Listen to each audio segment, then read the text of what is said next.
Welcome back ناظرین، میں ہوں آپ کی ہوسٹ عائشہ اور آپ دیکھ رہے ہیں سٹی نیوز پر پروگرام فیضان رمضان روزہ، جو کہ فرض کیا گیا ہے ہم مسلمانوں پر۔ اب میں وہاں پہ بیان کرنا چاہوں گی کہ روزے دار کا کیا مقام ہے، اللہ تعالیٰ کے ہاں روزے دار کا مقام کیا ہے۔ تو روزہ دار کے منہ سے جو بو آتی ہے وہ اللہ تعالیٰ کو مشک عنبر، جو کہ بہت اعلیٰ قسم کی خوشبو ہے، سب سے اعلیٰ قسم کی خوشبو، اس سے بھی زیادہ افضل ہے اللہ تعالیٰ۔ تو اب ہم چلتے ہیں اپنے مہمان کی طرف۔ شاہ جی میرا ایک سوال ہے کہ روزہ اگر ٹوٹ جائے تو کون سے شرعی طریقے سے کفارہ جو ہے وہ ادا کیا جا سکتا ہے اس کا؟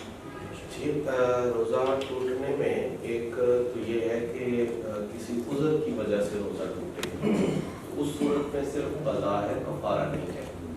تو مثلاً کوئی آدمی روزہ سے ہے اور کوئی ایسی بیماری اسے لاحق ہو جاتی ہے کہ جس کی بنا پر اس کو روزہ توڑنا پڑتا ہے، اگر وہ روزہ نہیں توڑتا تو پھر جان کو خطرہ ہے یا جسم کے کسی عضو کو نقصان ہو سکتا ہے، تو عذر کی صورت میں جو روزہ ٹوٹ جائے یا بندہ خود توڑے، اس صورت میں صرف اور صرف قضا ہے، کفارہ نہیں ہے۔ اور اگر کوئی آدمی جان بوجھ کر روزہ توڑتا ہے تو پھر ایک روزہ توڑنے کا 60 روزے رکھنے کی صورت میں کفارہ ہے، اور دوسری اس میں صورت یہ ہے کہ وہ 60 مساکین کو کھانا کھلا سکتا ہے، اور ایک صورت جو ہے وہ غلام کو آزاد کرنا ہے، جو کہ آج کل کے اس دور میں نہیں ہے۔ سو اگر کوئی آدمی جان بوجھ کر روزہ توڑتا ہے تو پھر 60 روزے یا 60 مساکین کو کھانا کھلانا یہ اس کا کفارہ ہوگا۔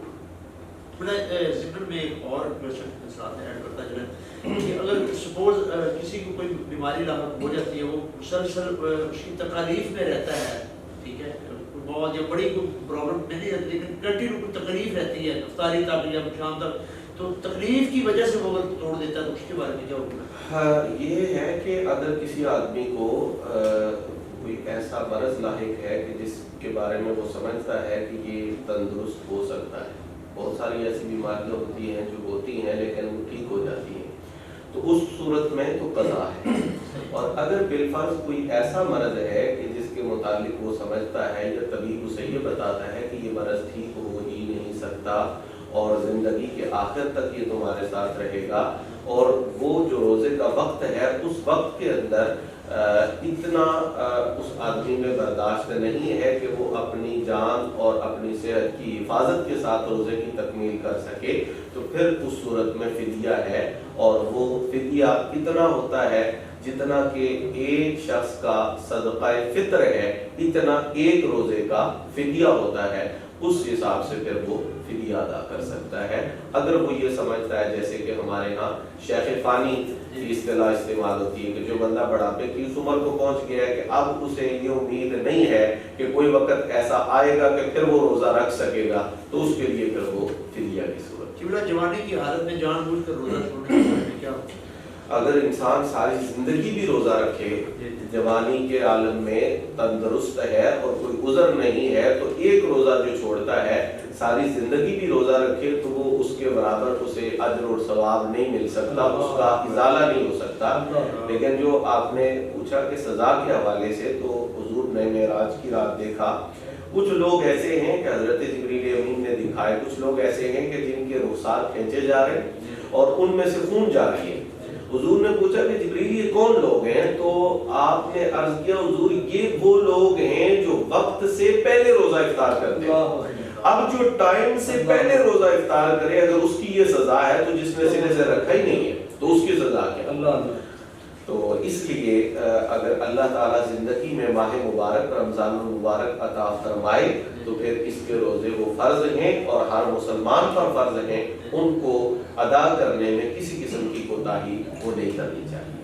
میرا بھی کوشچن ہے کہ احترام رمضان آج کل دیکھنے میں آتا ہے کہ سر عام مسلمان بھی جو رمضان میں کھاتے پیتے ہیں، ان کے لیے کیا یہ تو ہم سمجھ سکتے ہیں کہ اگر کسی غیر مسلم نے بھی احترام رمضان میں لوگوں کے سامنے کھانا نہیں کھایا تو اللہ رب العزت نے اس عمل کے صدقہ اسے نعمت ایمان سے سرفراز فرمایا. تو میں سمجھتا ہوں کہ اگر ایک مسلمان ہو کر وہ رمضان المبارک کا اتنا احترام بھی نہیں کر سکتا جتنا کہ ایک غیر مسلم بھی کرتا ہے، تو پھر اس کو اپنے مسلمان ہونے پر سوچنا چاہیے کہ وہ اسلام کے اور ایمان کے کس مقام پر کھڑا ہے. تو یہ انتہائی اللہ تعالیٰ کی جو شعائر اور شریعت کے جو لوازمات ہیں ان کا استخفاف ہمارے علماء نے لکھا ہے کہ کفر ہے، کہ آپ شریعت کے کسی حکم کو اگر ہلکا سمجھتے ہیں کہ اس کی کوئی اہمیت ہی نہیں آپ کی نظر میں. ایک ہے بعض اوقات بندہ خود کوتاہی کا شکار ہوتا ہے، ایک یہ ہے کہ وہ اس عمل کو، اس نیکی کو، اس فرض کو فرض ہی نہیں سمجھتا. تو پھر یہ بہت زیادہ سنگینی کا معاملہ ہے. لہذا اگر بالفرض کوئی، میں تو یہ کہوں گا کہ عذر کی وجہ سے بھی روزہ چھوڑتا ہے تو وہ لوگوں کے سامنے کھانے پینے سے اجتناب کرے، کیونکہ ماہ مبارک کے احترام کے تقاضے یہی.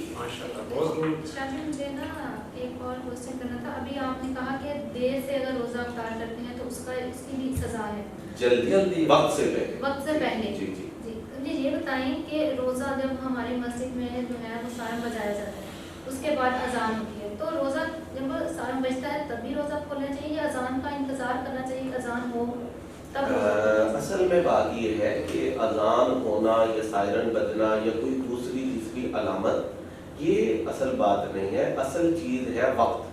جو کہ مثال کے طور پر آپ کسی ایسی جگہ پر ہیں جہاں نہ مسجد ہے، نہ اذان ہوتی ہے، نہ سائرن بجتا، کچھ بھی نہیں. آپ وہاں پر آج کے اس زمانے میں، چونکہ جب یہ گھڑی اور یہ وقت کے یہ ذرائع نہیں تھے اس کو معلوم کرنے کے، تو اس وقت تو پھر غروب آفتاب کے حوالے سے یہ دیکھا جاتا تھا. تو یہ تسلی کرنا ضروری ہے. جو ضابطے کی بات ہے کہ سورج مکمل طور پر غروب ہو چکا، اس لیے کہ جو حصہ دن کے اندر آتا ہے اگر اس وقت کسی نے کوئی چیز کھا لی پی لی تو اس نے روزہ توڑا ہے، افطار نہیں کیا. تو یہاں ایک عام طور پر غلط فہمی، جیسا کہ ایک حدیث پاک بھی آپ نے پڑھی ابھی کہ حضور نے فرمایا کہ میری امت جب تک جلدی روزہ افطار کرے گی اس وقت تک خیر پر رہے گی. تو اس حدیث پاک کے تناظر میں بعض لوگ یہ کہتے ہیں کہ جی جلدی روزہ افطار کیا جائے. میں یہ عرض کروں گا کہ جلدی افطار کریں لیکن افطار کا وقت آنے پہ افطار کریں. اگر آپ بہت زیادہ جلدی کریں کہ ہم عصر کے بعد روزہ افطار کر دیں تو وہ، اور جو اذان دینے والا ہے، جو سائرن بجانے والا ہے، اگر وہ کوئی اللہ تعالیٰ کی طرف سے یہ چیز مقرر ہو تو پھر اس پر اختلاف نہ ہو. لیکن جب کوئی ہم جیسا ہی ایک آدمی ہے جس نے سائرن بجایا یا اذان دی ہے تو وہ بھی شریعت کا پابند ہے کہ وہ وقت کی تسلی کرے کہ وقت ہو چکا ہے، تب جا کر وہ، چونکہ لوگوں کے روزے کا مسئلہ ہے اور پورا دن ہم نے گرمی میں صبر کیا، کوشش کی، تو اگر ہم یہ احتیاط نہ کریں تو درست نہیں ہے.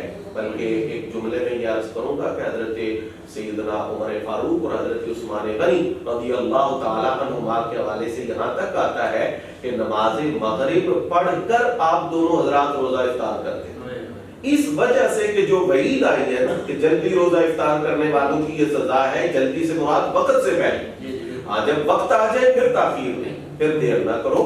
اور اس میں ایک تفصیل بھی ہے کہ اصل میں یہود جو تھے وہ روزہ بہت دیر سے افطار کرتے تھے، اور وہ کون سی دیر ہوتی تھی؟ جب گتھم گتھا ستارے نظر آنا شروع ہو جاتے تھے. اشتباق النجوم عربی میں اس کے لیے بولا جاتا ہے. تو حضور نے اس تاخیر سے منع کی ہے کہ وہاں تک نہ جاؤ جہاں تک یہودی جاتے. تو ہم تو نماز مغرب پڑھ کے فارغ بھی ہو جائیں تو ایک آدھ ستارہ ہمیں نظر نہیں آتا. تو وہ جو ستاروں کی کثرت ہے وہاں تک جانے سے منع کیا گیا ہے. یہ احتیاط ضروری ہے کہ آپ کو پتا ہو کہ وقت ہو چکا ہے پھر آپ روزہ افطار کریں. ماشاءاللہ، بہت خوب. راما صاحب، شادی آپ سے کوشچن ہے میرا. آپ چونکہ کوشچن ہے بطور سیاسی رہنما آپ کس نظر سے دیکھ رہے ہیں، اور بطور مذہبی رہنما آپ کیا میسج دیں گے پی ٹی آئی کو، چونکہ سیاسی جماعت کے ساتھ بھی آپ کا تعلق ہے، پی ٹی آئی کے ساتھ، اور رہنما ہیں آپ کے، کہ ماہ رمضان المبارک کی آمد جیسی ہوئی ہے تو مہنگائی کا انتہائی سیلاب آ چکا ہے. اس نظریے سے آپ کیا دیکھتے ہیں اور کیا میسج دیں گے؟ بات یہ ہے جی کہ اس میں رمضان المبارک میں مہنگائی کسی بھی سیاسی، صرف پی ٹی آئی نہیں، کسی بھی سیاسی جماعت کا اس میں رول نہیں ہے. صرف اور صرف مصنوعی مہنگائی. جیسے پنجابی کا شعر ہے جی کہ ہٹی اتے حاجی بیٹھا کیڈی معزز ہستی ثابت مرچاں مہنگیاں دندا پیسی ہوئی سستی. بات یہ ہے کہ مصنوعی مہنگائی ہم لوگوں نے کی. گالیاں گورنمنٹ کو, جو بھی گورنمنٹ, صرف پی ٹی اے کی, نون پیپلز پارٹی, یہ ہم خود مسلمان ہیں. یورپ کنٹریز میں دیکھ لیں جب رمضان آتا ہے تو اس کی آدھی قیمت کر دی جاتی ہے ہر چیز کی مسلمانوں کے لیے. مسلم ممالک میں ڈبل کر دیتے ہیں. ہمارے سے تو اس حساب سے وہ اچھے کہ وہ ہمارے تہوار کا, ہمارے احترام میں رمضان کے آدھی قیمت پہ چار چیز دے رہے ہیں. تو یہ ہم مسلمان ہیں, نام کے مسلمان ہیں ہم, تو ہر چیز جو ہم وہ ڈبل سے ٹرپل کر رہے ہیں. یہ صرف مصنوعی مہنگائی جو چاند ایک جیسے رفیع صاحب نے لکھا, کام ہم نے رکھا صرف انکار دے, تیری تعلیم اپنائی اغیار نے. ایسے ہی. تو بلا تفہیم گزارش کرتا ہوں محمد رفیع چشتی صاحب ٹائم کو خاطر رکھتے ہوئے کلام پیش کیجیے گا. میں علی گلشن صاحب کا کلام لکھا ہوا علی شان. بسم اللہ. خدا کے نور کا جلوہ علی مولا علی مولا. خدا کے نور کا جلوہ علی مولا علی مولا. خدا کے نور کا جلوہ علی مولا علی مولا. زمانے بھر میرے چرچا علی مولا علی مولا. ہے پوچھا کون ہے جس کو عبادت دیکھنا ٹھہرا. ہے پوچھا کون ہے جس کو عبادت دیکھنا ٹھہرا.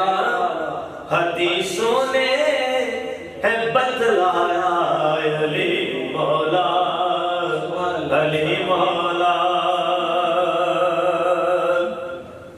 یہی ایک نام ہے صدقے سے جس کے کام ہوتے ہیں. یہی ایک نام ہے صدقے سے جس کے کام ہوتے ہیں. یہی ایک نام ہے صدقے سے جس کے کام ہوتے ہیں. یہی ایک نام ہے میٹھا علی مولا علی مولا. علی المرتضی ہے پیشوا امت کے رہبر ہیں. علی المرتضی ہے پیشوا امت کے رہبر ہیں. کہا فاروق نے واللہ علی مولا علی مولا. اس کا مطلب ہے علی کی شان بتلاؤں کہاں سے لفظ میں لاؤں. علی کی شان بتلاؤں کہاں سے لفظ میں لاؤں. علی مرشد کے دادا علی مولا علی مولا. زمانے پہ ہے چرچا علی مولا علی مولا. جنگل پہاڑ کہتے ہیں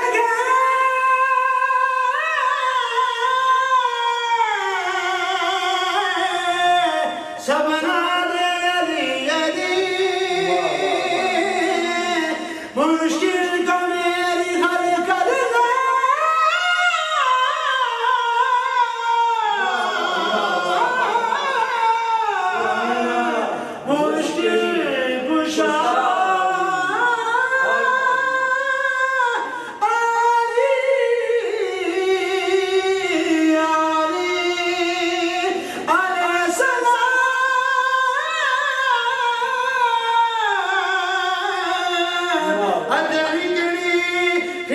علی